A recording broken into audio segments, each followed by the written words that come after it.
Hemshech Chaim Beis, Volume 1, in the middle of Discourse 38, middle of Chapter 151.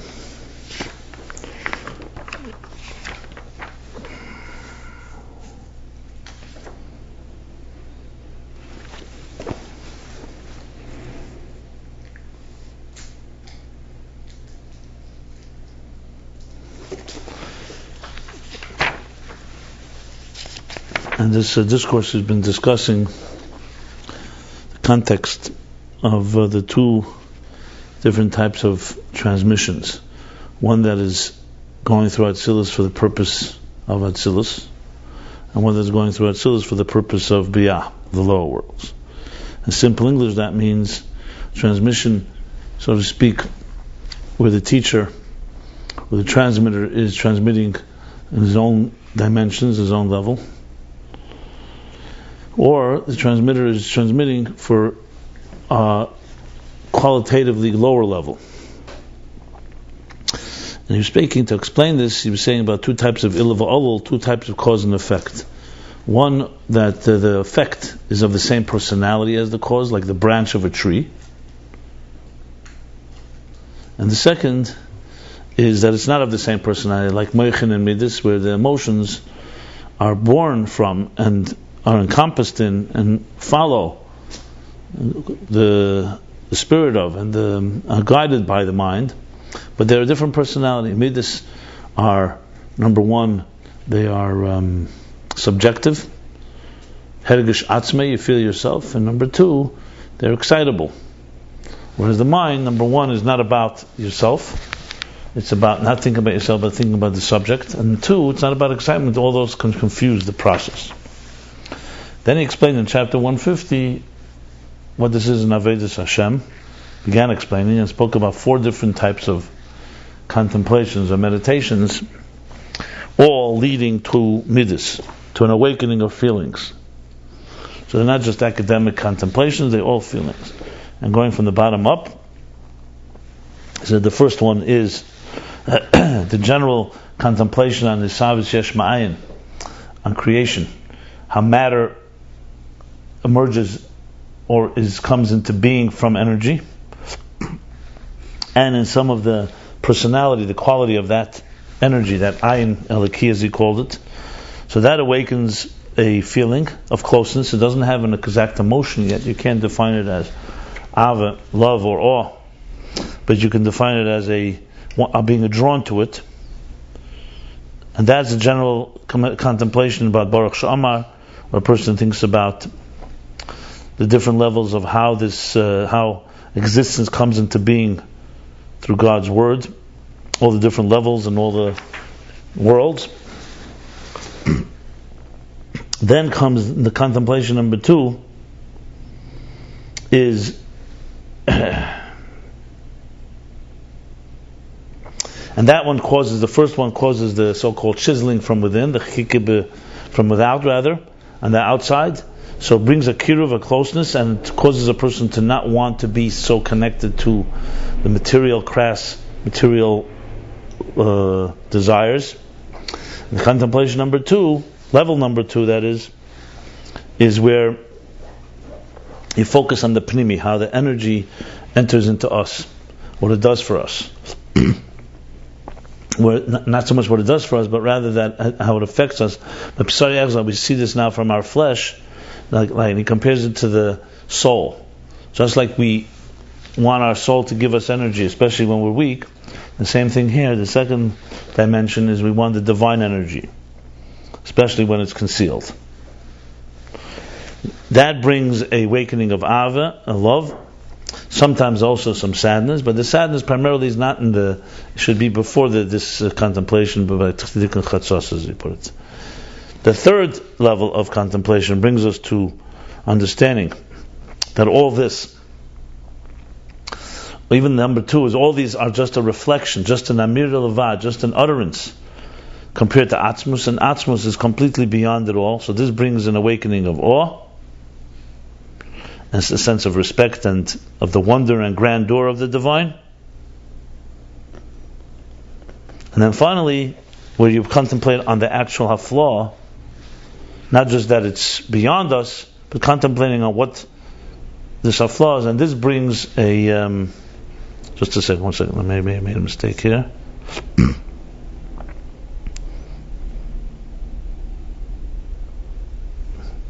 No, number 3 is not there yet. Oh, sorry. That's still wanting to connect to that Atzmus, and then comes a contemplation on the grandeur of the divine, and that brings Yireh Pachad, a Yireh Allah. Not the same as the first level, which was only about recognizing that something that brings creation into being.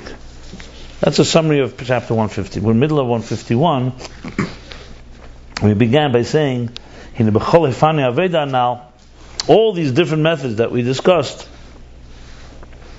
that from a contemplation, Nasa becomes, awakens or gives birth to an awakening of feelings, all that is not from the core intelligence.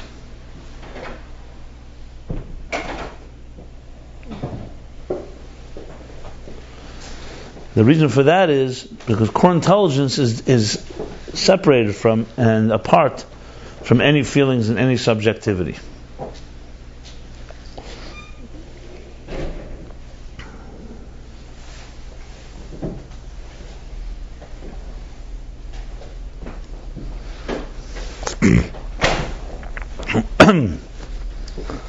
Okay, now there's a few aspects to this. We'll dissect it and then I'll continue on.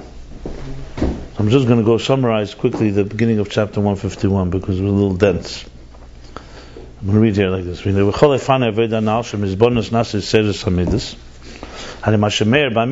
That which illuminates or radiates in the emotions is not from the core intelligence, because the core intelligence, the verstand from the minyan, it's the comprehension and the understanding of the idea. And that this idea should settle and be absorbed as also a good upleg in the minyan, which means it should be very well absorbed, well internalized. And for this, he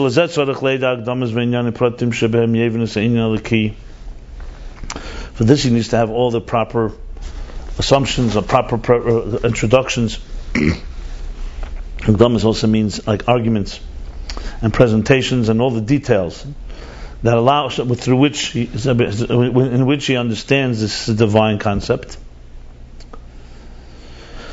And then he adds, and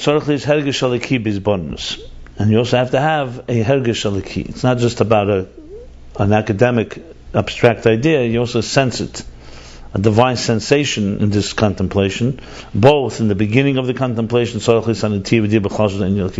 needs to know an inclination and know that we're not talking about something mundane, we're talking about something that's sublime and divine.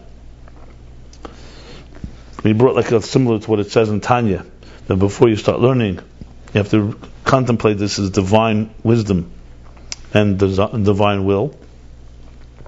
Same thing with this contemplation here. Except here, it's the idea b'chlal. There, it's more specifically God gave the Torah. Here's just a general understanding and knowing that this is a divine reality that we're contemplating on. So that's hergesh aliki in the beginning. And also during the contemplation, to also feel and sense the divine within it. So it's not just a general introduction, a general awareness that we're dealing with something that is not material but soulful and divine, but also during the contemplation you have to recognize the divine aspects of it. And he said, "Leidak hasaga levad," and not just pure intellectual contemplation. And all this is still all in intelligence. Now, all this is making a case. How everything we talked about, all the applications that we spoke about in the previous chapter, even the highest level of atzmos that we contemplate on the grandeur, is all connected to an application and therefore not core intelligence. And here we're talking about what the intelligence itself is like, the contemplation. So he has, besides the contemplation, two parts of it. One, that you understand it. Number two, that you absorb it. You also have to have, as he says, a hergesh aliki. It's a sense. It's a type of, I would say, an uplifting sense that you're dealing here with something that is divine and not mathematics, for example.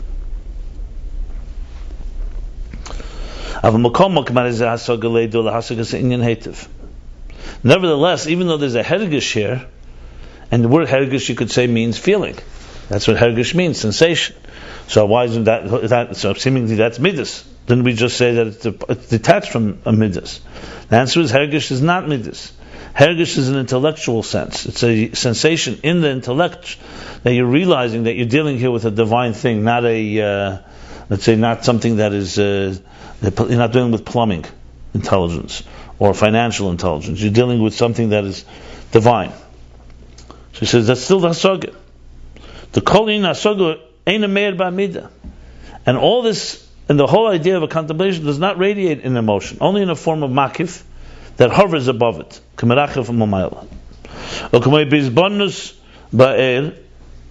learned this already. I'm just reviewing it to be able to continue. Like for example, when we contemplate ba'er v'chayis alaki shebe'elamis, like we learned in the previous chapter, you contemplate the fact that the world does not have its own power. It's coming from an er v'chayis alaki, a divine energy and life force that is energizing it, that's sustaining it. That what you feel, once you contemplate that, you feel a closeness, or you feel you want to have that. You feel like we want to feel like we, well, like just like a human body wants to have the soul's energy, especially when we're weak, as he said. The only thing, the midah, the feeling that you have as a result of the contemplation, is that there is such a divine energy in every creature, and that's the primary power of that, of everything, is Elokus. But the whole argument behind it, that which compels us to come to that conclusion, the achrachis, which is the intellectual,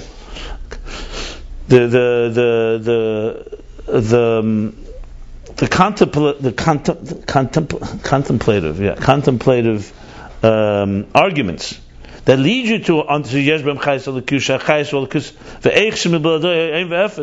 and how without this energy everything would be null and void. This is all the asaga sichlis. This is all intellectual comprehension.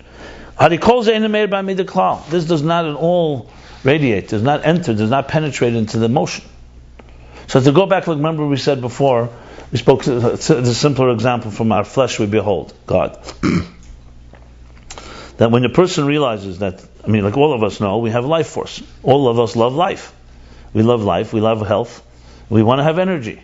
When you're feeling weak, you crave, you long for this energy. When you're not feeling weak, you still want it, except it's not so obvious. But basically we want it. Now, there's two sides to this. One is you realize that there is a life force within, and you understand that, and you come to realize this is the main primary force. You can even understand what it's like. So let's say a good practitioner, a good doctor, a good someone is a physical therapist, or anybody that helps you build up your energy. So they have a whole understanding of how that energy works and how you access it. The emotion you have as wanting it, longing for it, all it knows about is that there is such energy and that I want it. But if you ask the Amida, tell me what this is about, Amida is not a mind. It's not a computer. It does not process things. It doesn't understand or analyze. Amida is just the end result.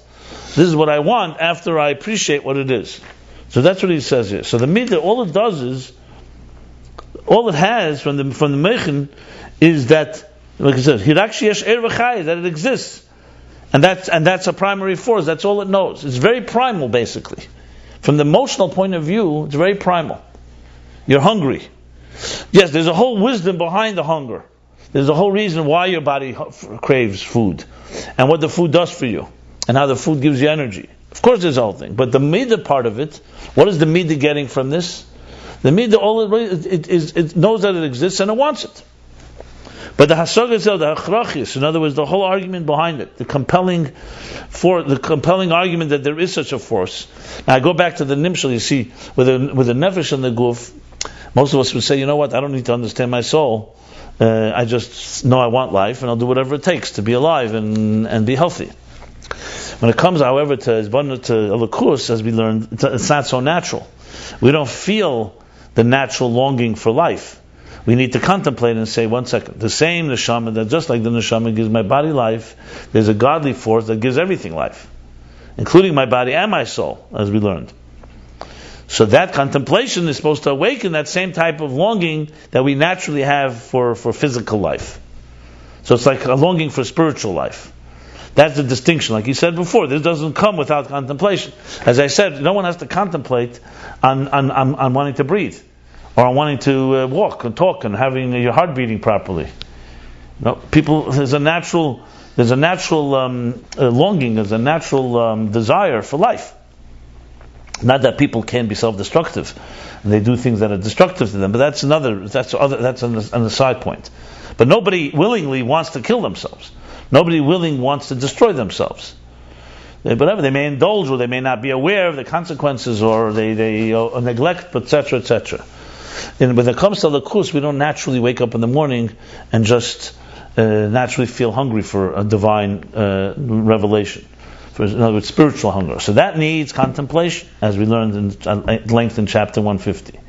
But he's saying now, there's two parts to this. The contemplation is the Meichen Be'etzem. That's the core intelligence behind it. Even the Hergish Alaki is still a contemplative Hergish. It means in the mind you understand and appreciate the subtlety of dealing with something divine. As far as the Midah goes, real Midah, the Midah is the result of this contemplation. What's the result? This divine force gives me life. This is far more superior to anything in this mundane world. I want to cleave to it. I want to connect with it. That midah that I want to cleave, that is awakened from the contemplation, only has the conclusion of this contemplation. Like we learned much earlier about like halacha. You only have the conclusion. There's a little reason in there. It'll give you the reason why we eat at a seder. You open Hilchos Pesach, Shulchan Aruch, mostly is laws. Here and there, there'll be reason for it, but you're not going to have the reason. It's not going to be the primary. You open up a Gemara behind the Shulchan Aruch, you say, hey, 1 second, there's a whole sugya here, just about a small thing like why are we eating matzah? Why are we eating maror? And Shulchan Aruch will just tell you this is the laws.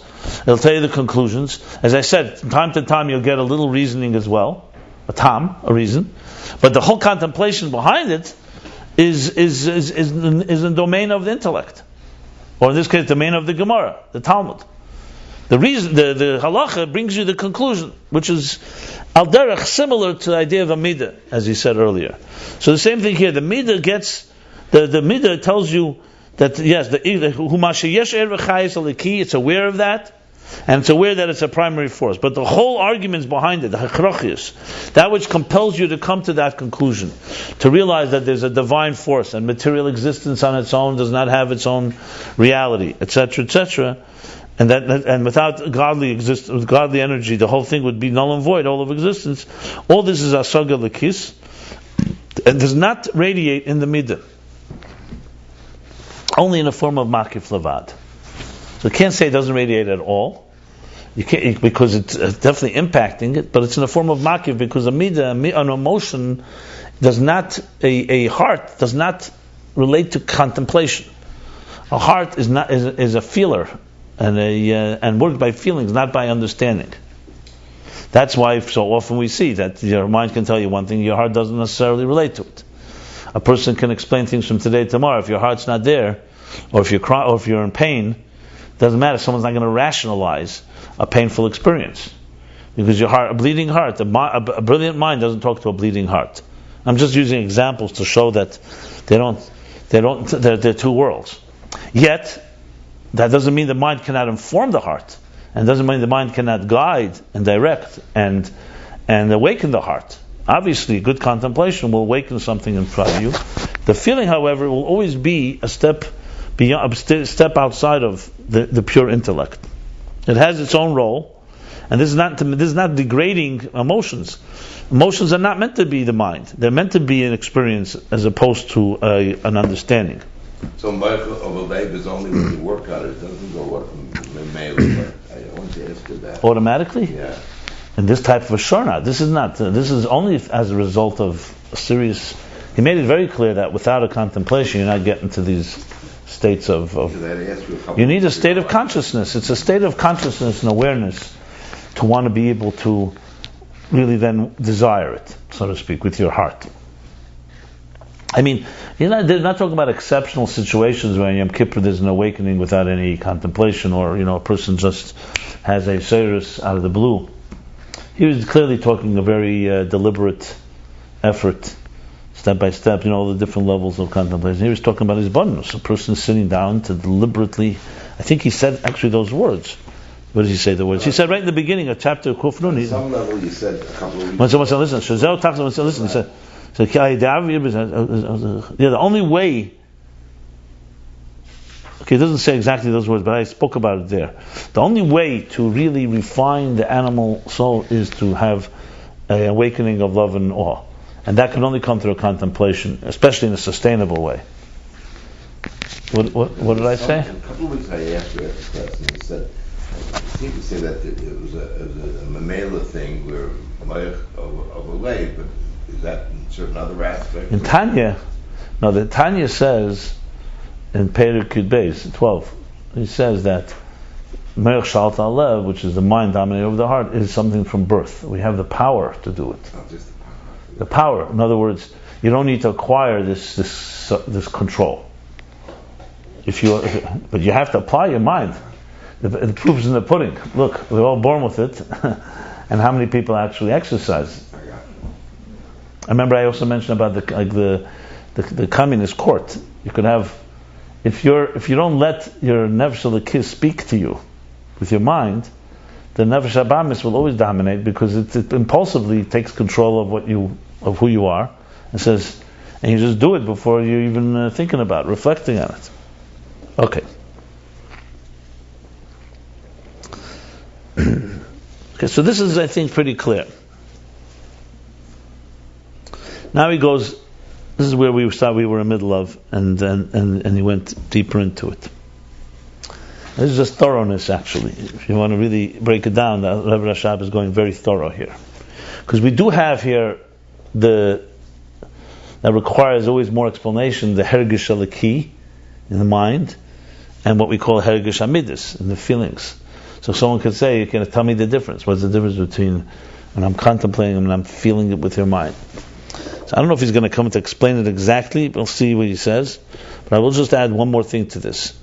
There is I don't want to use the word pleasure, but there's no question there's a thing called midah shebemoichin. We spoke about it earlier. First of all, there is a certain emotional reaction when you're appreciating something. Like it brings you a smile. You get something. You get it with your mind. And you actually smile. It'll resonate. It'll make you feel good. This doesn't mean necessarily awakening of a midah that you want it. You may not even want it. But intellectually, you've had there's an intellectual satisfaction. Things rounded out. You've solved a problem. You've finished an equation. So there's no question there's a hergish involved. However, he's clearly distinguishing that from an application to wanting. For example, you could have a mathematical equation you worked on hard, and you have many mistakes, back and forth, and finally you found the solution. There's no question there's a hergish involved in that. Besides the satisfaction of coming to a good conclusion, there's just intellectual satisfaction of sensing that it's right. That you sense this thing makes sense. So, midas, on the other hand, is, whereas he says clearly, is really the awakening of my wanting it. Mathematics, you can finish the equation and you don't have no interest at all, personal interest in it. You move on. There's no desire here for something, because it's not about life. When it comes to godliness, you're contemplating on the truth of godliness. You're realizing the material world is shallow, or insignificant, or as he said, not real even. Not real. It doesn't have substance. Everything is temporary. Everything is dependent on other things. Everything dies, etc. You come to realize that Elokus is far more of a deeper reality. That's an intellectual contemplation, but there's a geschmack to that. There's a hergish alaki to that. So geschmack is a different word. I don't want to use that word. Hergish alaki. There's a sense that this is something that is, it's not just a mathematical idea. There is a hergish involved. Then there's a second thing. Now that I have come to that, it's awakened in me a desire, a longing to connect to that, to love it, to get closer to it, to make it part of my life. Okay, so then now he continues. So, but clearly the midah and the meichin here are two separate things, and the core meichin is domain of comprehension, and emotions the domain of application or feeling. Clear? Good. Now we continue. So be'emes ikri seres hamidu hu mergish alakisha nigish benafshi adeiz bonus. Truth, and here's where things get a little more thornier, as we shall say. The primary awakening of a feeling is from the hergish alaki that he said mentioned before, from the feeling, the divine feeling that he feels in the spirit, that he feels in his soul through the contemplation.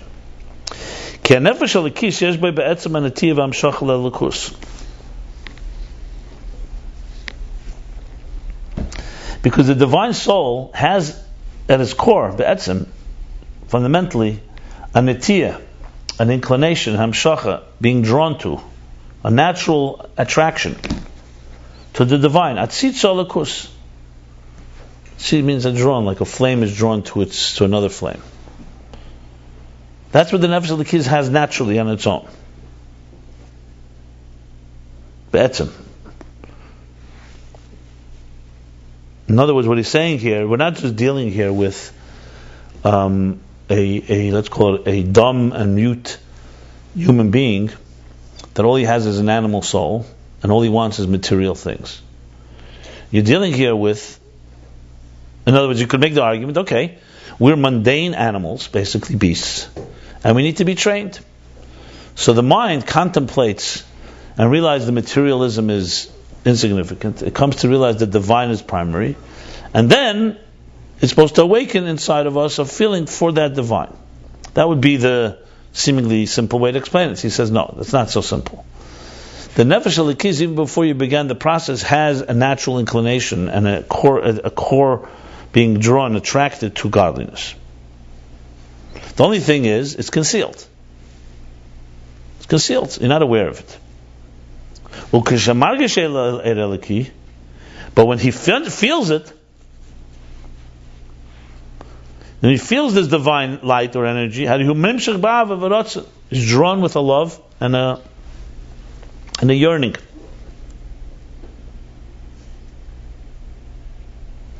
So even before the process began, the nefesh elokis has it; it's concealed, and what the role of when he feels it, that's when he's drawn to it.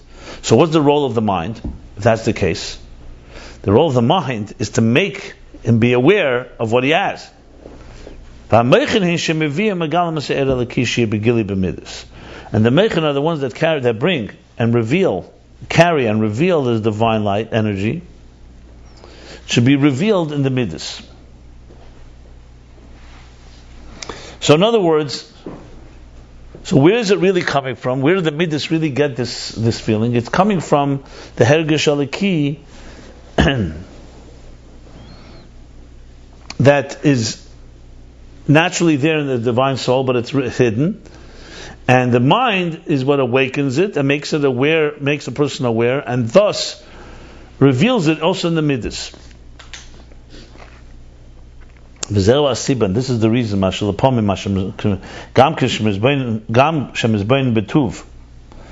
is the reason that at times, even when you contemplate well,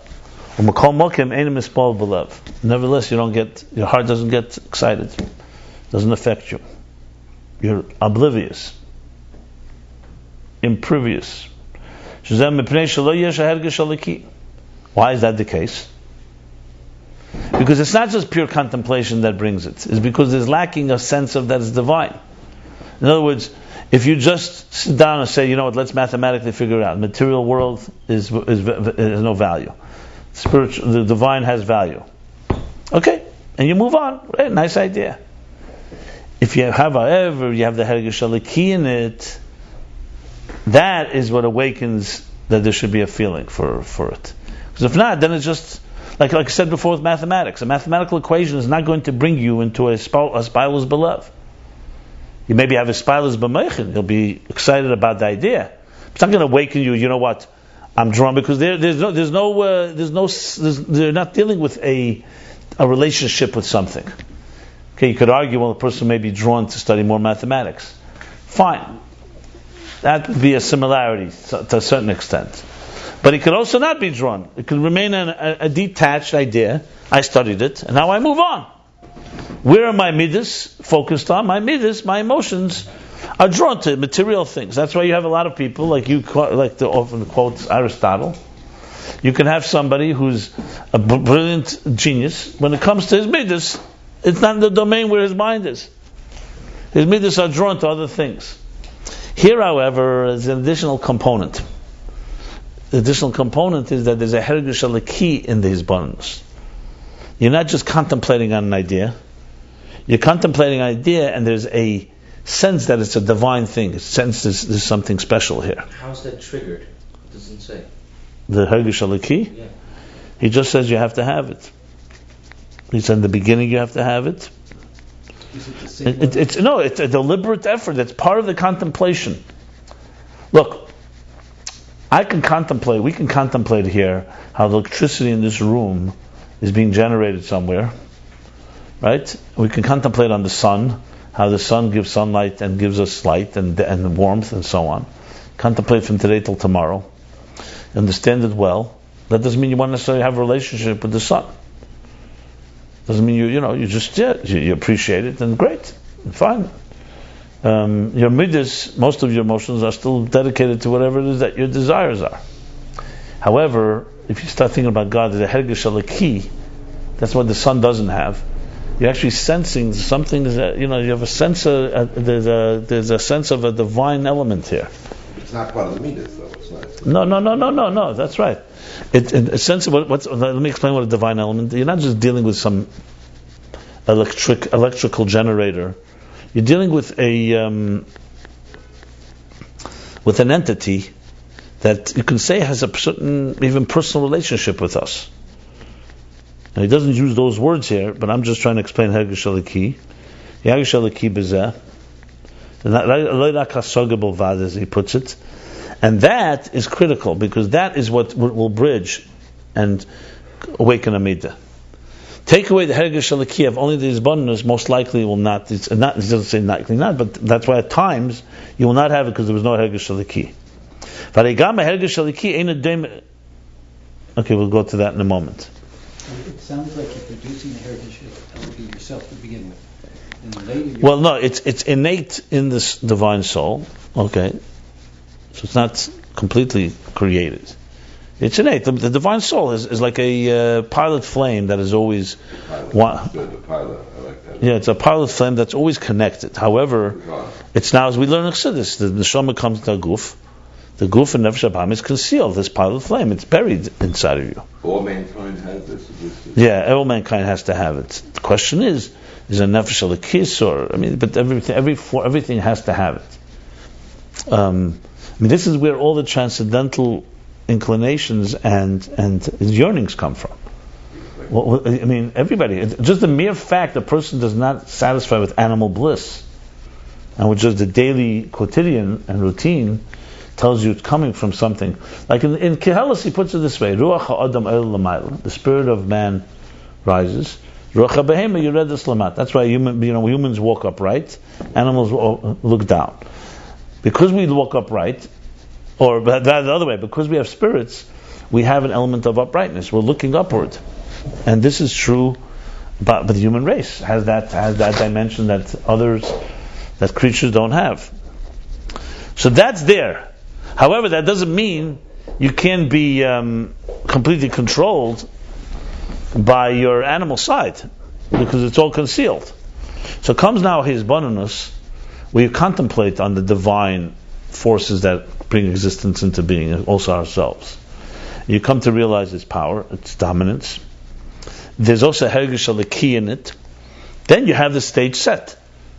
And now the midas that are usually in domain of material, where will our midas naturally gravitate to in this world? Whatever we see. Here I see food, I see drink, I see something beautiful, I see this. Without a mind.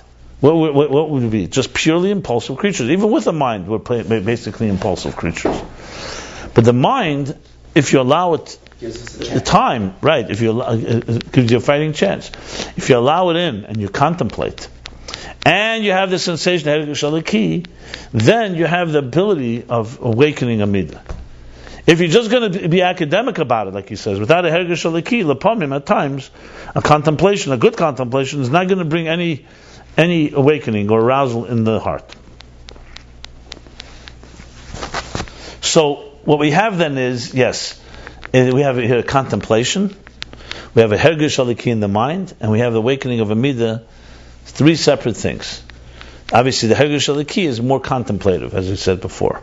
It's all part of, he said, gamzeh, it's all part of the appreciating of the idea. And now he's saying, also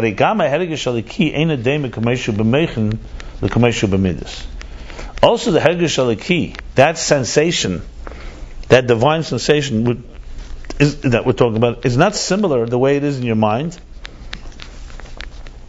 and the way it is in your feelings, in your emotions. And for two reasons, he says. We still learn this, but we stopped at the top of page 297, so we'll continue. We stopped at Kulu. Yeah, around 5 lines up. Seventh line. Yeah. The Levad Zeisha Soga Eina Meira Ba'amidas Canal. Besides the fact, number one, that this, like he said earlier, this contemplation, including the hergish aliki, the feeling, does not radiate, does not illuminate in the feelings, as we discussed earlier. So that's number one. So therefore, right away, the hergish aliki, the sensation, this divine sensation in the mind, is different than it is in midas, because midas, as I said, is the result of that. Midas is me wanting it. Now I desire it, I long for it. Longing for it does not have in it the same intensity, or you could say the same element of hergish aliki as it is in the mind. That's besides that, it says something else here in Igam. Additionally, gam hergish aliki, also this divine sensation, as he says in the apprentice, that in truth this is the primary sustenance, sustaining force of the feeling. The midas shebemeichen hu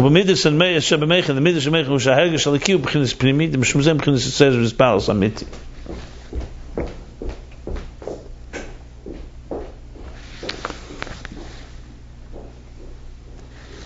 Okay.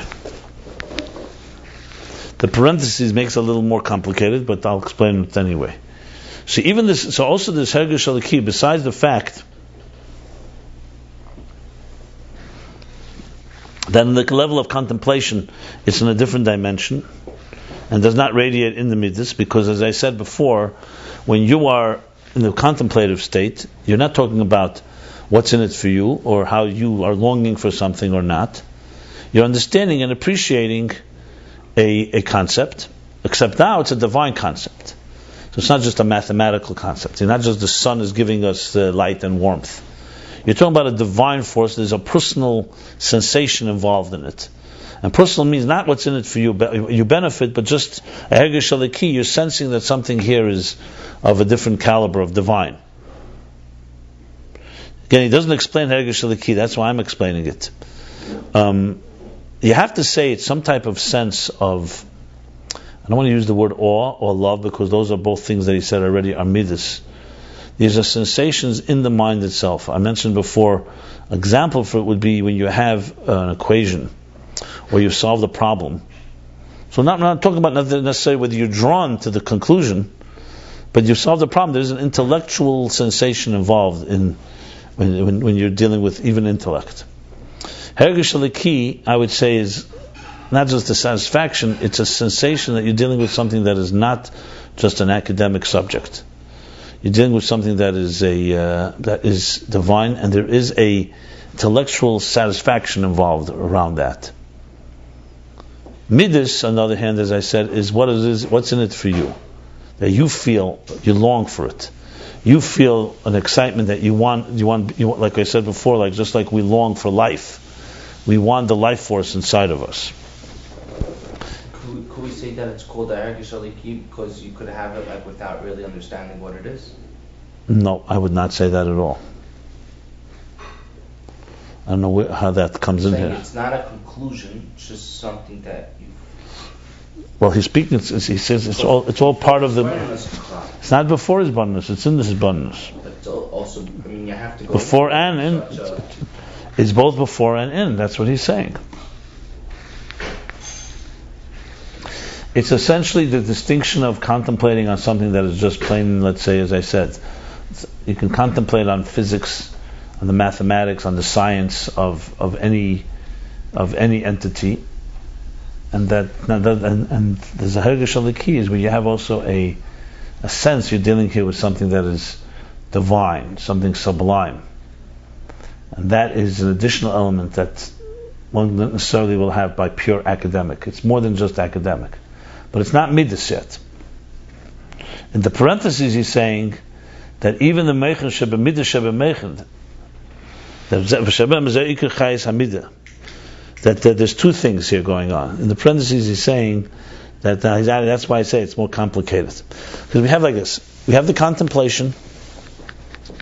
Well, I should start the other way. We have the natural connection of a divine soul to its source. It's like a pilot flame, remains concealed. You have the contemplation that is the beginning of a process of trying to awaken something. The contemplation you're focusing on, as I said before, we don't need contemplation to feel hunger in the morning. You do need contemplation to feel hunger for the divine. How do you get to that? You first have to appreciate that there is a divine force in your life. If you don't appreciate it, it's not going to come naturally. Because the material world conceals it all. The tzimtzum conceals it. Once you have a contemplation, you're leveling the playing field. So this way, we naturally crave physical health, physical life, physical food, physical sustenance. Spiritual life is not something we naturally crave. The Nefesh Elokis does, but it's concealed. In this world, we crave. How do you level the playing field? Here, you have a person who wakes up in the morning, they feel hungry, they feel thirsty, they have other desires, they see something distracts them, things that seduce us all the time, this way, that way, our senses. How do you counterbalance that? That's a force that doesn't require any effort, that just walk down the street and left to your own resources without any efforts, you're going to gravitate to physical desires. Mutter, asr, we're not getting into the details of it. But bottom line, it's a material world that dominates our life. Our conscious life, I should say. Okay, so how do you change that? You change that by doing something different. You wake up in the morning, instead of just going to eat or going to indulge yourself, you daven. Before you daven, you learn chassidus. What are you doing? You're basically getting your mind to another place. Because you have a very formidable enemy here. You have a very formidable other force that by status quo, default rather, that will dominate. So you need to do something to change this, to change the natural flow. What do? You contemplate. You contemplate everything we learned in chapter 150. I'm not going into all the details. But one of the things you contemplate is the material world doesn't have real substance. So all that people worship, remember he even said that line there, a beautiful line that he says, that the person pains you, that you see Hepecha Emes L'Gamri, that the whole world, that what we see in the world, even your desires, even your physical temptations, the things that are draw you come to contemplate are all false. They have no real substance. Okay? You come to a conclusion that there's a divine energy within it all. I think it's critical to spell this out because we can't just speak here abstractly. What's a divine energy? You could say, divine energy, is this like subatomic particles? Is it like electricity? Is it like sunlight? That would be an academic, that would be a scientific conclusion. That's not enough. As I said, that's why the Pomim, you can have a contemplation and not come to any awakening. You know why? Because it remained academic. So you need another element here. Hergesh Aliki. You need to sense when you're contemplating. Now, on that the material world it's in its inferior emptiness, and you have the spiritual, which is the hand inside the glove that gives it sustenance. You have to realize you're not just talking about some type of scientific energy. You're talking about here something that is divine, sublime, pure. I'm looking for words, but whatever it takes to awake to feel that you're dealing here with something that is of a different reality. Mathematics, as a matter of fact, the science actually doesn't bring you to Edelkeit. It brings, now I'm smart. Now I also understand how energy works. That's not what we're talking. We're not talking about coming to contemplation, understanding how energy works. You're coming to understand that the material world is driven by an engine that's divine. And he says that Hergesh Aliki has to be in the beginning when you start the contemplation. You're contemplating, just like before, knowing that this is a divine force above you. And then also during the contemplation. But all this is a Hergesh Aliki in the mind. Let's make that clear. It's still in contemplation. But it's not just pure academic. That's the key. Is this Midrash b'meichen? From the parentheses it appears not mamish, but you could say it's connected to Midrash b'meichen. Because it is a sensation like feeling in the mind. The mind is having a feeling. But I'm not sure. It sounds to me it's two separate things, but it's overlap, obviously. Now he continues and says that the midah, however, now there's the next step. What's the next step? Now that you've leveled the playing field, and now that you're contemplating properly with the Hergesh Aliki, what should happen, what you want to happen, there should be an awakening. There's a feeling. Now you have a new feeling. You're not just desiring whatever comes your way, physical food. You long now for this spiritual energy. Like he said, just like you long for life, you long for this because you realize, one second, if this is such a primary force and I'm so blind and don't see it at all, which should only make me want it more, because like he said, someone that's weak wants more energy. So this contemplation has now brought you to a true longing. This now is midas.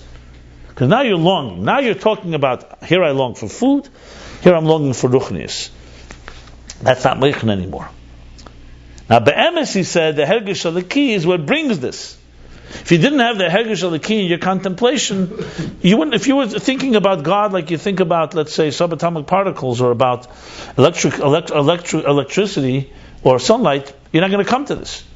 You'll come to a conclusion that it's great, that I know how I get life, and let me go figure out how to now generate that life, maybe. You'll be more of a technician. It's like, it's not Atam Hadveikim B'Hashem Alekechem Chayim Kuch Mayim. Yeah, you'd come to realize, okay, I need the spiritual energy, so let's figure out a way to get spiritual energy. It's almost like it's not appreciating the divine of it, it's appreciating much more the science of it, and how to what's the word, tap that resource. Whereas here, the Hergesh Aliki is what brings this into the emotional awakening. But now he's going and distinguishing between the Hergesh Aliki as it's in the mind and how it manifests in the midas. That's what we're talking about right now. That's the bottom of page 296.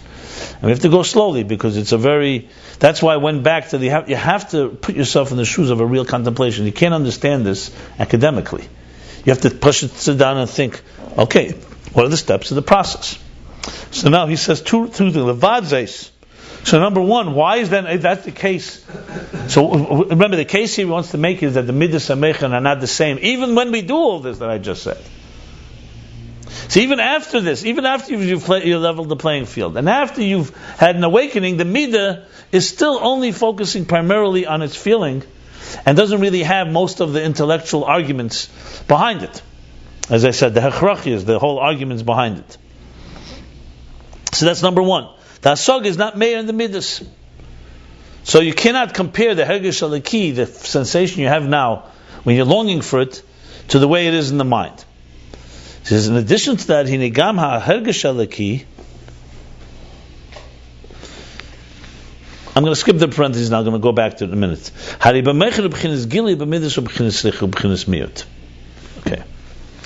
Even this Hergesh Aliki, in other words, besides the fact that the mind, most of the mind's arguments, the feeling cannot relate to, and it's not even interested. It's interested in the conclusion. It's not interested in knowing, or it doesn't relate to the whole contemplation. Besides that, the Hergesh Aliki itself is different. In the mind, it's far more revealed, and the midas is far more distant and diminished. Now, what does this mean? So pashtus, it means in the mind, because you're so close to when you start contemplating on, let's call the superiority of divine versus material, spirit versus matter. Okay. So when you're in the contemplation, you're you relate very much to the concept, and therefore the hergesh you get from it is let's call it a very resonating one. Because you're literally contemplating. You say, okay, matter doesn't have any value. The spirit, the spirituality of the divine is like the force behind everything. Without that, nothing would exist. And everything we learned before, for all the reasons. We live in a world of compounds, it's a world that dies, it's a world that doesn't have any, what did he say? It's a yesh miyesh, cannot go forever, it's a finite world. So when you're in the contemplation, you're far closer to sensing something here. The sensation, like I would say the intellectual resonance, the Hergish Aliki in the mind is far closer to you because you're literally you're like bathing, submerged in the concept. So this contemplation is a very powerful one. It's like when a person is really doing it properly, it completely encompasses you and engulfs you. Whereas the midah that comes afterwards is definitely the kavanah, because you want to have a longing for it, because you don't just want to have an academic side to it. But the longing is now a step away, because you're no longer in the idea. So now you're saying, okay, now I long to the thing I just contemplated on. So therefore it's already b'miyut and b'richuk, he says, richuk and miyut. Not to be distinct, we're not taking away from its importance, we're taking away from its intensity that exists when you're inside of a concept. Let's think of it practically. When you're learning Chassidus, you're learning an Inyan like this that we're learning, and let's say you get a real Hergish Aliki in it, you're going to be far more awakened a certain way in your mind than when you're actually davening or longing for it. But then this is not supposed to stay here. It's not supposed to stay just as an intellectual excitement. You're supposed to then take it and actually long for it and want to make it part of your life. Like he said, how do you do it? Through mitzvahs and action. That we know is always harder to do. But that longing is the kavanah. But once you're doing it there, once you're longing, you're no longer in the same geshmak, the same pleasure, the same, let's call it immersion, as when you were contemplating on it. That's how I would explain these lines. There may be other ways to explain it, but he doesn't say more than this. Based on what he's saying, that's how I would explain this line. Does that make sense? So on one hand, think of it this way. When you're learning Torah, let's talk Torah and mitzvahs. When you're doing a mitzvah, you never have as much geshmak as when you're learning. Because pleasure, when you learn something, it makes sense. It's a structure. You answer questions, it's arguments. There's a certain intellectual, let's call it satisfaction. Resonates, right? It resonates. Let's say now it's a Hergish Aliki. It's not just a satisfaction because it adds up. It's also you feel uplifted. You feel uplifted on a divine level. You finish doing that, and someone says, "Okay, what do we do now?" I'm going to work. No, you have to do a mitzvah. You have to give tzedakah. So now the mitzvah and tzedakah is being informed by your previous so-called awakening. But there's no way that the mitzvah is going to have the same type of intensity and resonance as the actual original, the thing that brought you there. Even though that's the kavanah and that's the action. I'm just giving an example of the same thing here. So midas is an application based on that, what you contemplated. And based on the Hergish Aliki. But the Hergish Aliki in the midas is always going to be more distant and more diminished than it is in the actual mind. Not the emphasis on the word Hergish per se, because you could say, what do you mean? A longing is seemingly much more Hergish than intellectual so-called feeling, sense, sensation. That's why you have to distinguish between Hergish as in longing is for sure in the midah more. But in the intensity of a feeling, it's far more. It's an intellectual. A midah shebemeich is a far bit more powerful emotion than a midah outside of a meich. To put it that way. And when I say powerful, I don't mean more controlling over us. Obviously, the things that seduce us, the things that tempt us, are far stronger than our minds. That's not the point. We're talking about, however, any type of sensation that comes from the intellect is going to be a far more pristine, a far more compelling one. That midah is powerful because simply we're bali midas. We're people that are of impulse. So that's why it's powerful. Not because it's here, whereas in the mind, the power is of the midah itself is when you're in the subject matter itself, you're far more, it's almost ironical actually. It's almost ironic. It's almost ironical. Like a paradox. The midah, as soon as it becomes a real longing, it no longer has the same intensity as it had when you understood and contemplated on it. So I'm going back to the parentheses now because I think it's vital. So he says like this. So the The main chayas, as he said before, the main thing.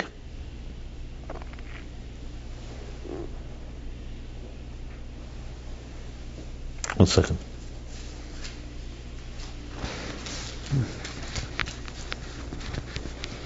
The main chayas of the midah, I think he's referring to similar to what he said about emes ikar b'sedes hamidah huma hergish aliki.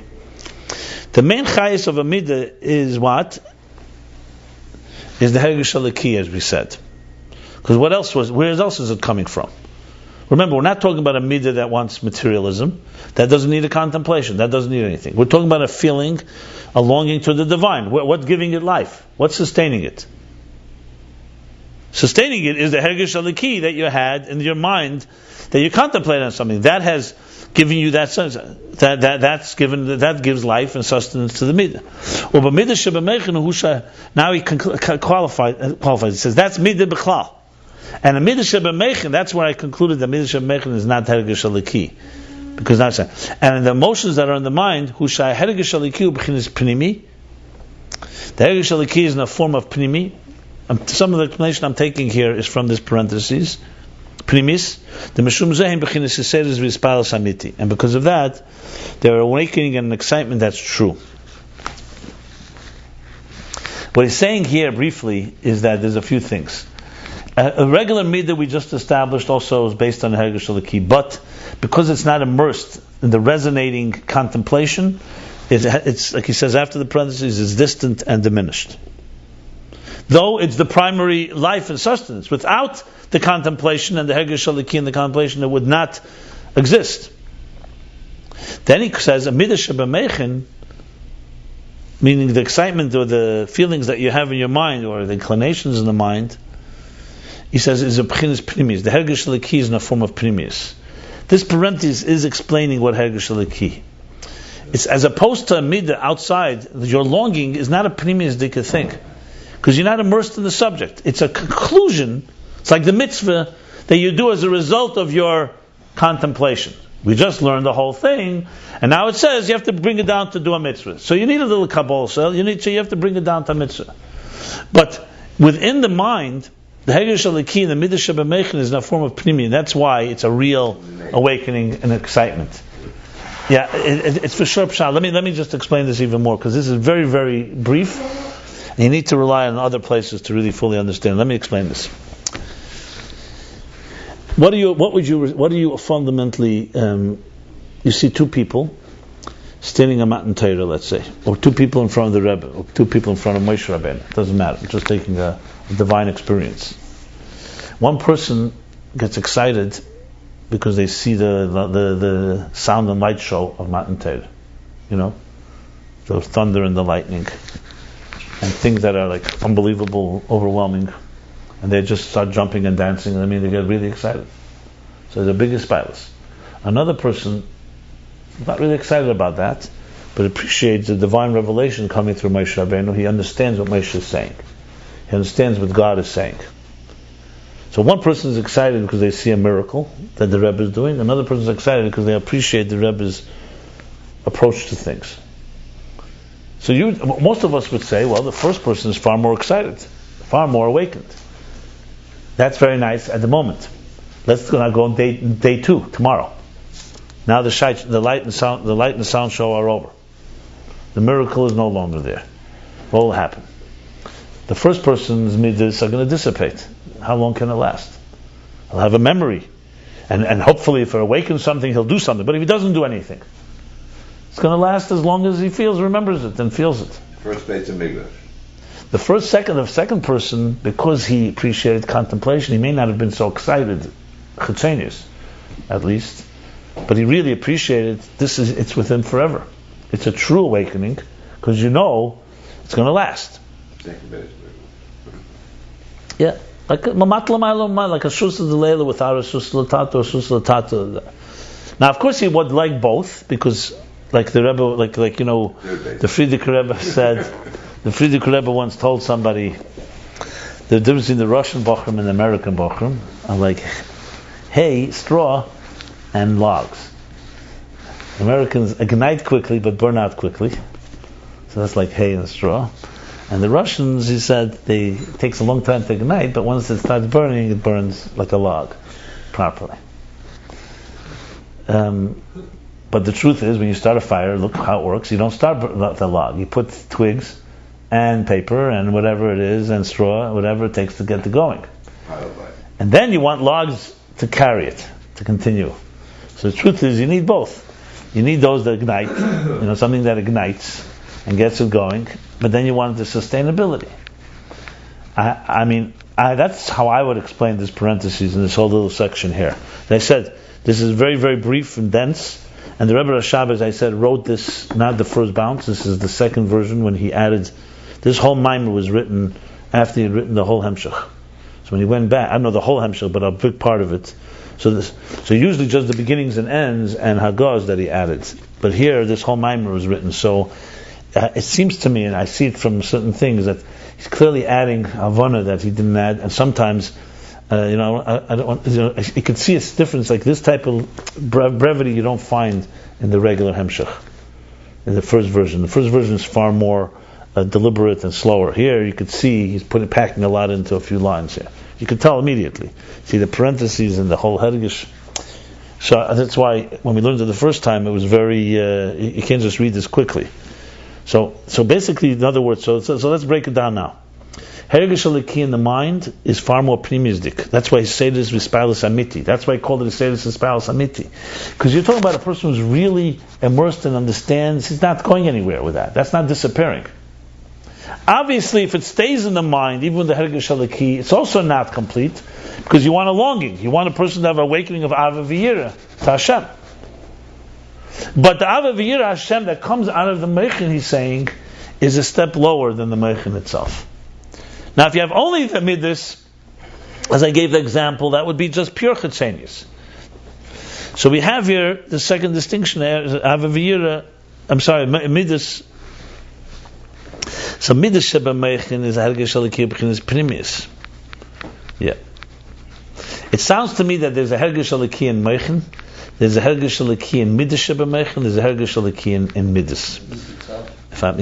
He doesn't distinguish between the first two so clearly, but a little from what he says, it sounds like it. I may be wrong, because you could also touch like this. That's the Hergish Aliki in the Midah. Or Midas Sheba Meichin, or Hergish Aliki B'chinas Primis. I would have liked it would have been nicer, and not up to me, but if he had said that Hergish Aliki b'meichin zeu midas b'meichin, that would have really made it clear that way. But being that he's saying it this way, it's hard to conclude. Is he saying what I just said? Does he really mean that Hergish Aliki is midas b'meichin, or is he saying that the Hergish Aliki is the primary force that drives the midah, and midas b'meichin is the primary force that's also the primus of the midas b'meichin? I would lean that Hergish Aliki is a separate thing, because he didn't say it's Midas Sheba Meichin. By not saying that, it sounds to me, it's like, how do you distinguish between the two is another story. Before we learn Midas Sheba Meichin, it means two things. One is the excitement in the mind, and the second is that the mind is already starting to have an inclination to Chesed and Gvura. That's what he said earlier. Let me go back, let me just see it. Right in the beginning of chapter, by Yisrael Saba V'Tfuna.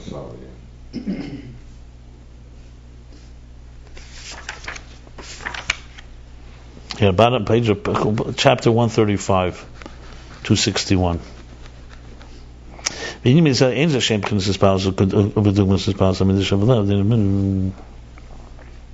Hispailas sichli, and ma shebeshas asog is ben mispal besichla lakus ba'ava.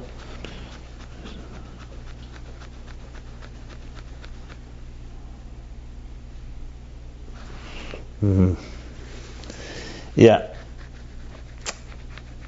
It's a study, a little comparative study to the beginning of chapter 135 in here.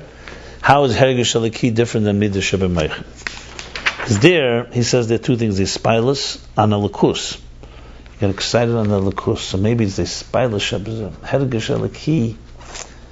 For some reason, Hergish Aliki sounds to me that it's, once there's contemplation, there's a sense that this is divine.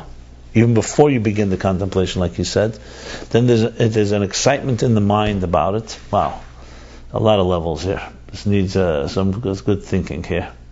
But I'm just bringing it down, so I'm not sure which level is which. But it sounds to me there's Asoga, Hergish Alaki, Midas Shebemeichen, Midas. Probably. Okay. You could all weigh in if you studied a little, you have something to say, by all means. It's open for discussion. Okay. But we have established that the Hergish Alaki in the Midah, in the actual Midah, in other words, the longing is not as intense, or he says from distant and diminished compared to the sensation in the mind itself. Yeah, that's a good example. I should add, when the example I gave, the person who was excited by the miracle, the person who's excited by the idea, we're talking about the person by the idea is also not just academic. He's having a Hergish Alaki. He's sensing it's divine. It's not just a guy that's just purely there for the philosophy. However, it's not just about his excitement about it. It's his intellectual connection. I would almost say it's an intellectual bonding. You talk resonance. It's like almost a bonding on the intellectual level. You bond with an idea, Hergish Alaki, and this is it's a bond with the divine of the idea. That's how I would put it. It's almost like a level of das as opposed to Yisrael. It could be. Hergish, remember, Hergish is beyond, is das. When you say Chachma Bina, you could say Chachma is the concept. Bina is when it's, Bina is when you comprehend it. And das you could say very much, and that's still not Midas. It's the beginning of it. The Hergish Alaki of das gives birth to Midas. But it's not the actual longing yet. The reason it's hard to really dissect is because once you have the longing, it's very hard to distinguish, but the longing is definitely an emotional reaction to something you contemplated. It has to be that way. And clearly because it's divine. You see, because if you didn't have contemplation, we'd have no relationship with anything that's godly. You're not just going to long to something godly without thinking about it, because this world does not dictate godliness. There's nowhere that says go to God. There's nothing here in this natural world that draws us to that. Except, besides, I'm talking about the Nefesh Elokis's natural, innate desire for longing. Okay, v'yesh leimer, and I think we stopped after this parenthesis because it became complicated. V'yesh leimer, the Mashakosa Be'etz Chaim, the Ein Sof Meir B'Keser V'Chochma B'Kiruv Mokim, U'B'Bina B'Richuk Mokim, V'Zod Derech Alein. So now we just established that the Hergish Alaki in the mind is on a different level than it is on the heart, in the feelings. One, because the contemplation is not there. Two, because it's distant. So he says now, what it says in Eitz Chaim, that Ein Sof radiates in Keser Chochma closely, Ubabina Berichok Mokum, B'Zod Derech Alein. And we just said now that in Midas it's Richuk and Miut. Here he says Bina is Richuk, distant, and Zoh like through a window. Umavur Ba'adrush. It's seemingly the Drush of Eitz Chaim. That's what it sounds to me like. Even though it's not, it's a very irregular expression. Usually Mavur Ba'adrush is Mavur in the Maimonic Chassidus on it. But to say Mavur Ba'adrush on Eitz Chaim, that's what it sounds like. Because then afterwards it says Yesh Lemeda Derech Chassidus. So let's see if that's correct. And it explains in the Drush Al Zeh HaMaimer, the Drush on this Maimer, Shekavonu Al Eir HaEin Sof Shemeir B'Keser V'Chochma B'Kiruv U'B'Bina. Here's where I got stuck. I don't understand what this Drush is adding to what he said a line before. Can anyone explain this to me? Read it again. In Eitz Chaim it says Ein Sof radiates in Keser Chochma closely, like closely, B'Kiruv Mokim, from close up. Bebina distant, from a distance, and Bezah like through a window. So you have to The Drush, one second, and the Drush it says Shakavanahu, the Kavana in this is Ala Erein Sof Shemeir B'Keser V'Chochma. And what did it say before? It also says Erein Sof Meir. So maybe he means Ala Erein Sof on the infinite energy. Maybe that's the emphasis. Shemeir B'Keser V'Chochma B'Keser V'Chochma B'Kiruv U'B'Bina. And Bezah through the window you have to say just like Bina is also distant. Yeshlema dal derech Chassidus hu in Hergish Aliki ek shabo v'yered madreg l'madreg. Yeshlema, we can say that what it says in Eitz Chaim, according to Chassidus, that's the Hergish Aliki, how it comes and descends from, like we said, from Meichin to Midas. That part I understand. No, the Chassidus, right? The Chassidus is understood. He's saying that what it says in Eitz Chaim, philosophically speaking, so to speak, that in Keser v'Chachma you have Ein Sof is close, in Bina distant, in Midas and Zah in like a window, and window means even more distant, obviously, than Bina. He's saying, what does it mean? Now that Chassidus, that's the Hergish Aliki. Not just a Kabbalistic concept, the Hergish Aliki, this divine sense, in the mind it's close, in Bina gets more distant, and in Midas even further. Just like what we're saying right over here. Yeah, that's fine. But I don't understand what the Muvur, take out the words, Muvur Ba'adrush, till the words of Bina, and what's missing?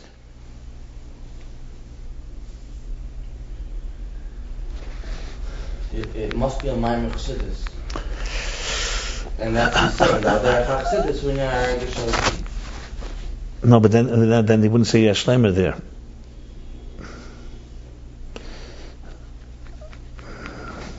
Anyway, I have to do more research on this. I'm just telling you that I'm having a problem reading these lines here. I'm not sure. Muvur Hadrush is the key question here. The Havana of the parentheses is fine. It's clear. Why does it say Yeshlemer? Because that's Api Kabbalah. Api Kabbalah it says Keser Chachma Kiruv. He's saying the Taich of the Eitz Chaim, according to Chassidus, is Hergish Aliki. It's a very nice application of the Eitz Chaim. It's not making a Chiddush. It is a Chiddush. I mean, the second part, the first Yeshlemer, that's not. Where's the first Yeshlemer? In the parentheses? In the parentheses. And then after this. Where in the beginning? I don't see where in the beginning. Third line. Yeah, it's the same Yeshlemer. It's going on the same Yeshlemer. It's a follow through of that Yeshlemer. Yeshlemer. It's like Yeshlemer and that Yeshlemer is the same. But the Mavur Ba'adrush. Okay. Where should this drush be? Let's say it's a Maimon. It could be the Alter Rebbe's Drush on Eitz Chaim. That would be my first guess. But I don't think so here, because the Yeshlemer of Chassidus, maybe. It could be. Maybe he's referring to himself. You want to explain it previously? He did go into quite a bit of detail talking about the war. The problem is he says Shal Zeh HaMaimer. Mavur Ba'adrush Shal Zeh HaMaimer. Sounds like almost a drush of the Eitz Chaim. No, it could be. It's also possible. But then he would have said a Mavur Ba'adrush Canal or Le'il B'druzeh.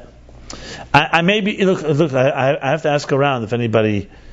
I'm going to ask some of the people working on the Marmar Kamis if they found this yet. What this Mavur Ba'adrush is. It's clearly it needs. As soon as I find out, you'll be the first to know. Trust me. I'm just pointing out that something needs. I'm fine. It's good. It's good to. This is how we learn. There's something in that drush that is necessary. It's not just where the drush is. Something important in that drush. It sounds to me almost like that the kavanah. In other words, the Eitz Chaim on its own, you wouldn't learn a certain way. This drush is telling us that the kavanah is al Eid Ein Sof Shemeir. So I'm wondering. He says the Eid Ein Sof Meir. So I'm thinking maybe he means al Eid Ha Ein Sof. That's the only difference. Before he says Eid Ein Sof, and he says Eid Ha Ein Sof. That maybe he's referring to the Blikvoldige energy, the Blikvoldige air.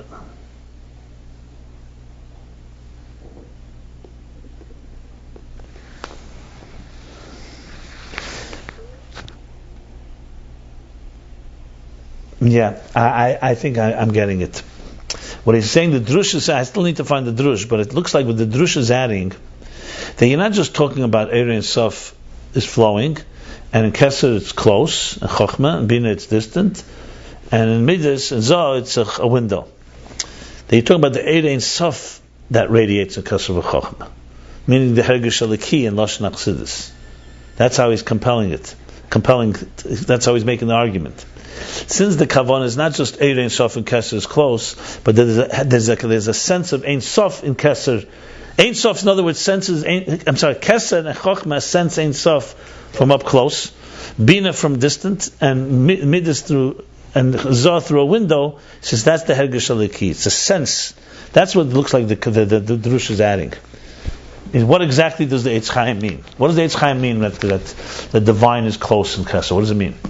You could simply mean, you could say the beginning of the kav. You could say, right.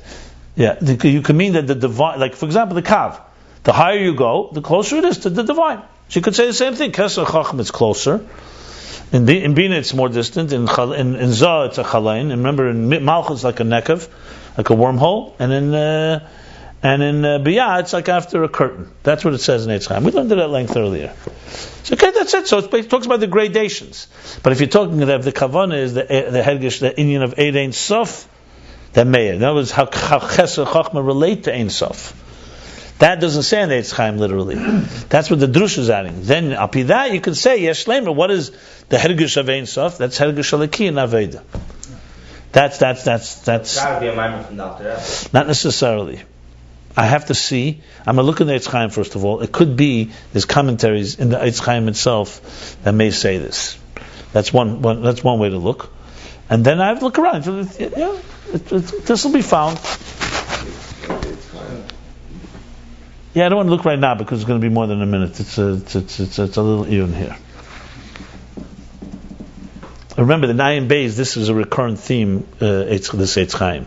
He's gone back to it already, I think, at least remember 3-4 times. The Kiruv of the Richuk. At least 1, 2, 3, this is at least the 4th time.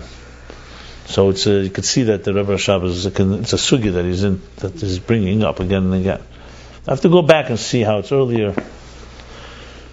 It's a little research. Okay, fine. Ulechein.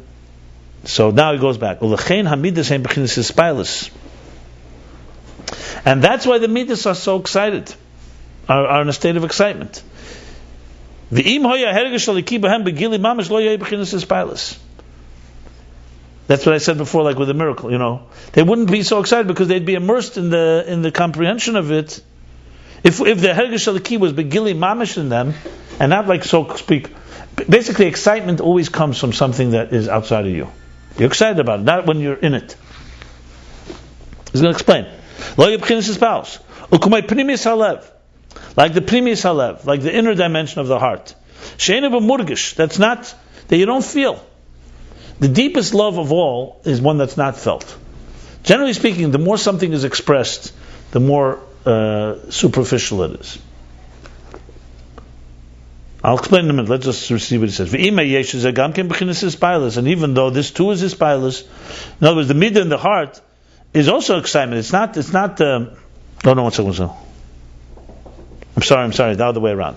Even the pnimis halev, in other words, when you are feeling the hergish aliki in the mind, that also is an excitement. Nevertheless, it's not a sense. It's not a conscious, not a sensation. Not sensational is not the word. Murgeshes. An excitement that is sensed. But the midas in the heart are a felt, a conscious, not conscious. Tangible.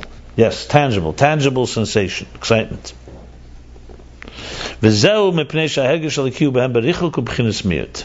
And that's because the hergish aliki, the divine sensation in them, the feeling, is a distant and a state of diminishment. And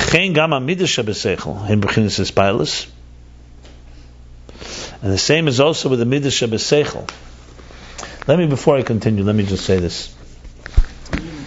I'm not sure why it didn't go tangible. So, different sometimes you hear about the Mizbeach HaPnimi and Mizbeach HaChitzon. Okay, so the Mizbeach HaPnimi was in the Kodesh, with the Menorah and the Shulchan Aruch. Mizbeach HaChitzon was outside. And outside of that, in other words, in the third section, the Almayid. Mizbeach HaChitzon is where they brought Karbonos, animal offerings. And the Mizbeach HaPnimi was only for the incense. So, what's now very the difference between Mizbechas? So it says in Chassidus, L'chut Torah, Pnimis halev and Chitzenis halev. So it talks about the inner heart and the outer heart.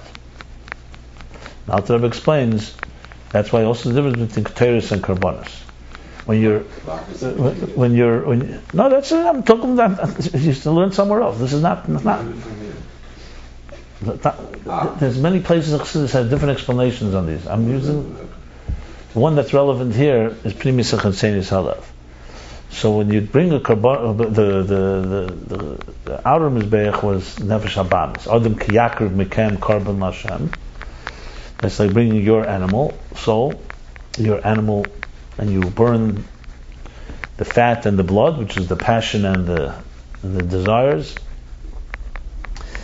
and goes up reich nechayach l'Hashem. So basically, like when you burn wood that's not wet, that's wet, or wood that has worms and stuff, it's going to crackle and make a lot of noise.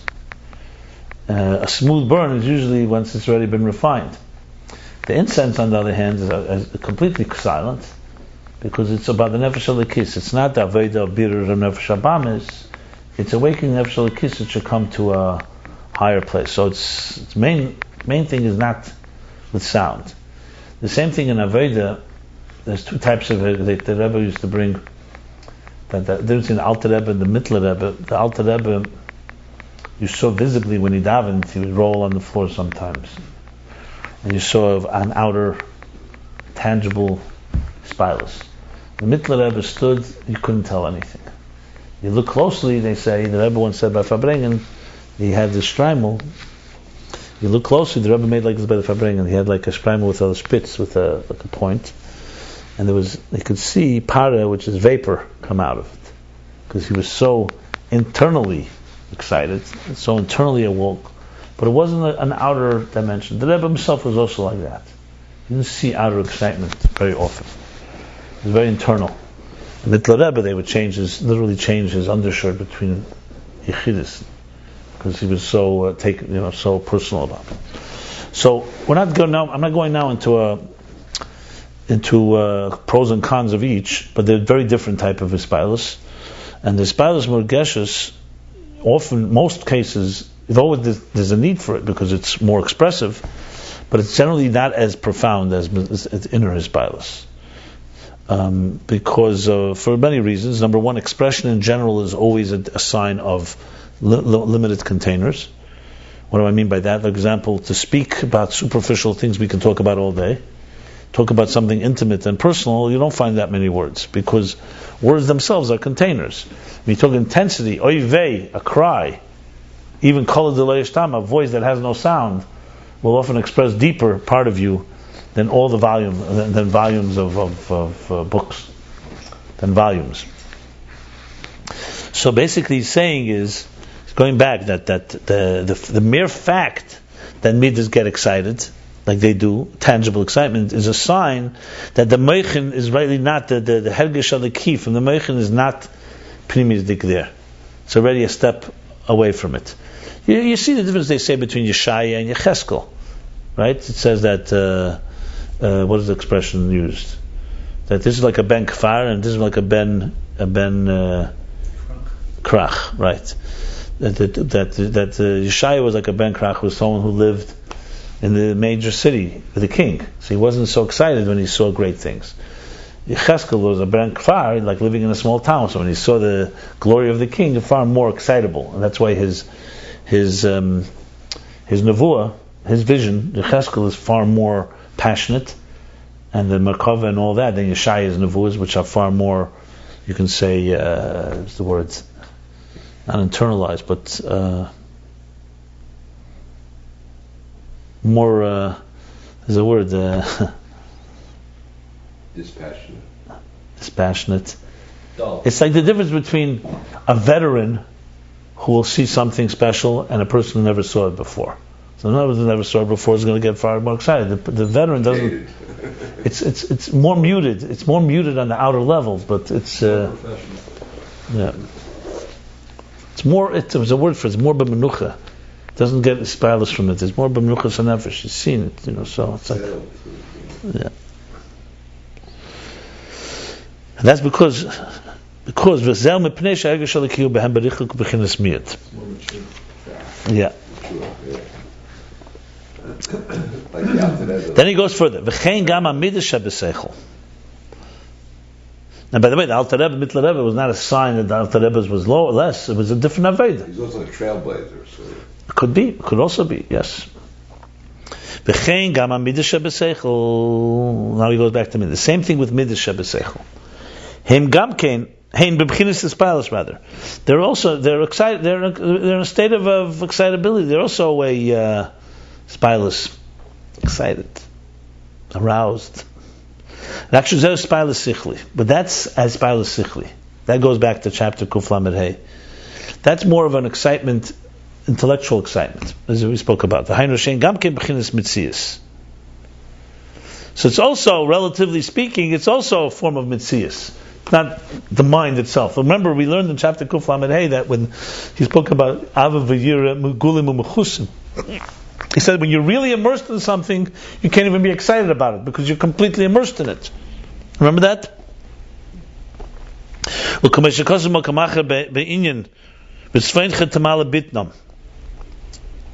This we also learned before. We learned, like it says elsewhere, fill their stomachs. Where did we learn that? By the Midrash B'Meichen. 1 second. I think Perek Lamed Tes. Let me see.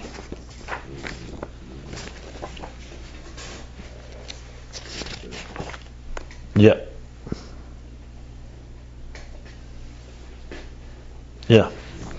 The bottom there. What's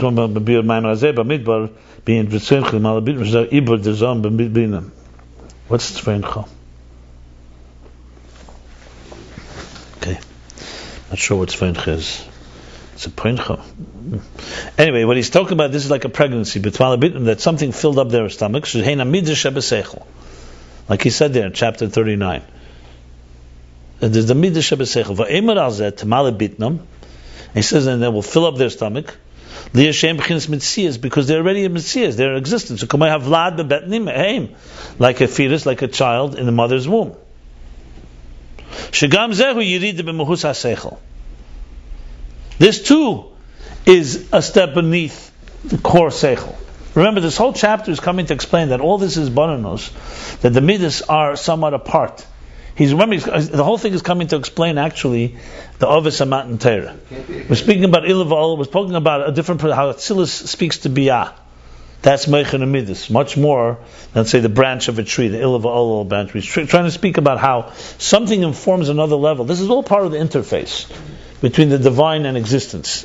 So on one hand, the Midas are informed by Meichen, but they're still apart from it. So now he's going further and saying, even Midas Shebe Meichen are step below Meichen itself. So in that, this is a proof it's not Hergish itself. Right. Now that's, as I said, I was leaning that way, that the Hergish Aleki is already in the Hasaga, then there's Midas Shebe Meichen, but Midas Shebe Meichen is far more real than the Midas and Midas. Okay.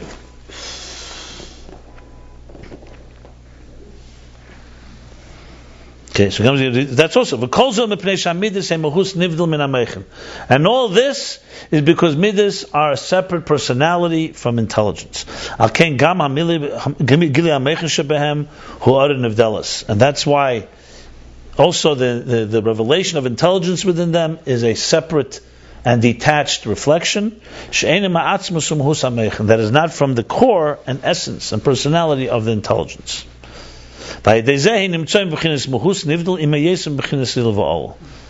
through this, they're a separate entity, a separate personality, even though their ilah v'olul, as we learned at length, cause and effect. Remember, he's going back that there are two types of ilah v'olul in the beginning of the Maimer, chapter 149. Before he went to the Avodah in his Badnus, so he spoke. Avodah in his Badnus. Second.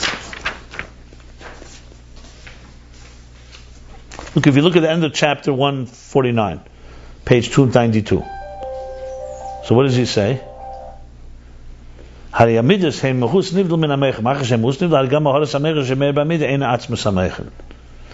went the whole long chapter 150 was what his bonus is like. Now he's going back that all this is bonus that brings to midas is still a mahus, separate mahus. Midas from the... Yeah. So all of this bonus. Right. It's a cause. It's an effect, and it's an important one. because it's what helps you battle your animal soul and helps you do mitzvahs in a more enhanced way, but it's a separate thing. This is going back. Remember, we talk about interface. How much of it is it divine? How much of it existence? So Midas is a step lower, and Meichen remains detached from it. That's what he says. But it seems like it's the same thing, just more beneath. I don't know what you mean. He uses the word meal. No. But he made it very clear again and again that Midas is about subjectivity, intellect. They're completely two different worlds. The mind is reflective and not subjective, and the mind does not get excited. It's much more. Look at the end of chapter 149. He speaks about it specifically. Calling Amidu Argosha.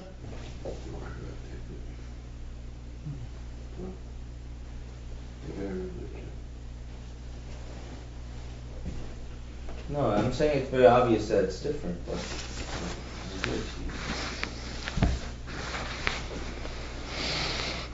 When's the last time you had intellectual experience? You have to remember, the mind and the emotions are very, very different, extremely different. The fact that they impact each other doesn't mean that they aren't different. Look, a child is born from its mother's womb. Yet, the child can be very, very different than the mother. The child can rebel against the mother. Right? Once a child is born, it's a different, separate entity. Because one can give birth to another doesn't mean that they are the same as the other, even if they have similarities. The difference there is that Midas, a child does have a personality that may be similar to the mother's personality. Okay. So here we are, parentheses.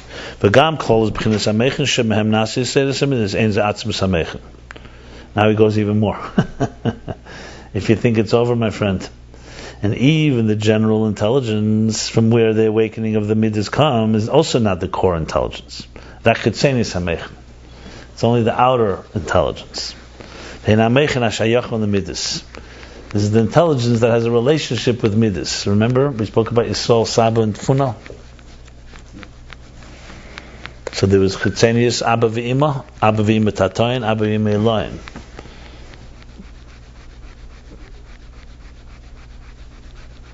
So there, I think he said Yisrael, Saba, Tfuna was Midas Sheba Meichen, and Mihi Sheba Meichen.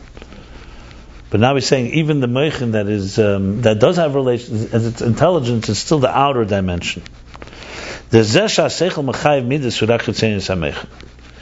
this mere fact, that intelligence compels an application, feelings, is only the outer intelligence. He's adding now another level now that he hasn't spoken about. The Atzmus HaMeichen hu b'chinas sichli levad. Because core intelligence is pure intelligence, is pure intellect alone. From this will not come an awakening of feelings. And we can sense this, but we can see this difference. We can see this when we see the distinguish between the difference between comprehension and contemplation. He's making a chilik now between asog and his bonus. That's she's saying how it's going to. When you comprehend something, all that's radiating, all that's illuminating by you is only comprehending the thing itself.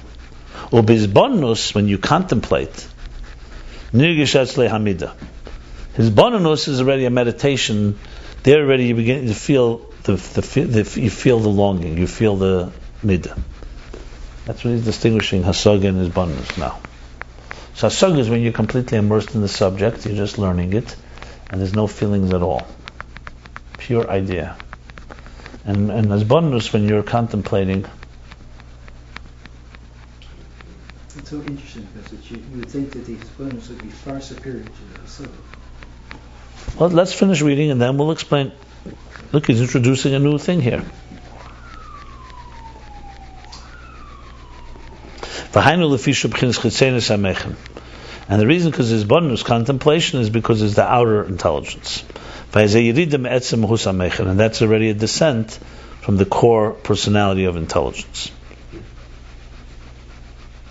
And all this is because the midas, the emotions, the feelings are separate personality from intelligence. And that's why the general intelligence that has a relationship with feelings are the outer dimension of intelligence. And what shines, radiates from intelligence to midas, can close on The concepts now, am I doing a saga or is bonus?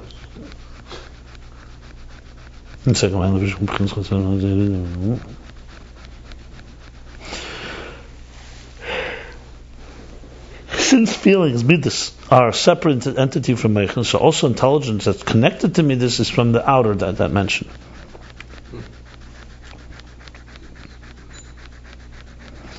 Okay, and what radiates from the intelligence of the midas is only a separate, a detached reflection from the personality of meichen. Okay, it doesn't explain more, but let me just say this. Well, you have to knock out of your heads whatever the word hasogis bonus meant before you learned this, because maybe you never understood it.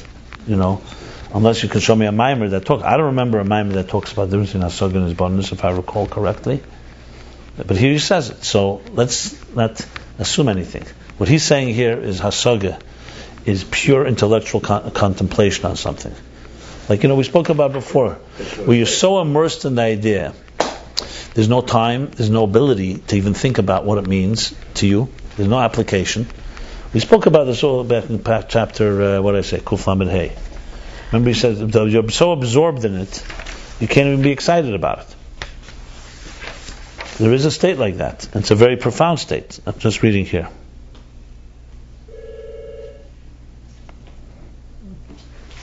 Not what I say, Kuf Lamed Hey, right? Yeah. So he said like that. Yeah. Let me read. It says almost the same thing. I don't know what it's saying. It's exactly the same. He says there's two things in midas shebeseichel. One is his pilot. So he says in the parentheses. You could say when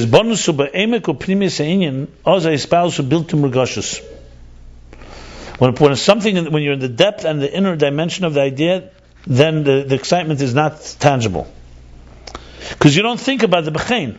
Right, but you still have the heritage. Yeah, but you're not thinking about the hergish either. It's all part of the contemplation.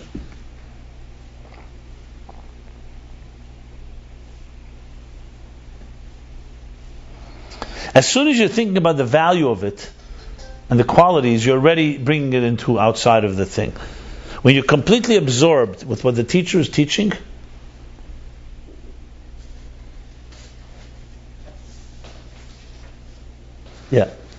then you don't have any applications. For sure, it's complete absorption. Real intellectually saying hasaga is complete absorption. Period. Nothing talk about. His bonanus, remember, is already a deliberate effort. When you sit down to be mizboin before you daven, it's a deliberate effort of comprehending something to bring it somewhere. You're not just being mizboin, period. Mizbonus has an intention, there's an objective. Hasaga is learning the idea without any objectives, just purely absorbing what it says. And his bonus is clearly a deliberate effort to do something with it. To apply it to your davening, even an application. Right, or to your life, right, exactly. And the beginning, but his bonus still remains intellectual, but that's what he's saying here. It's not inconsistent with anything. Wow. He's bringing in seichel itself two things now. His bonus is one, it's already getting closer, as he says, yeah.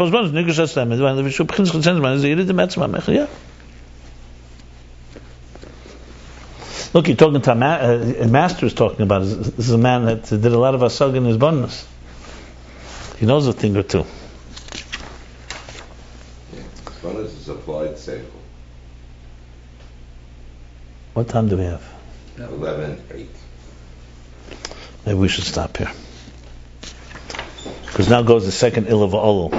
Yeah, let's stop here. We'll continue tomorrow. Okay, so we did the first half of chapter 151. We reviewed and did a little further. We did page 296 and 297.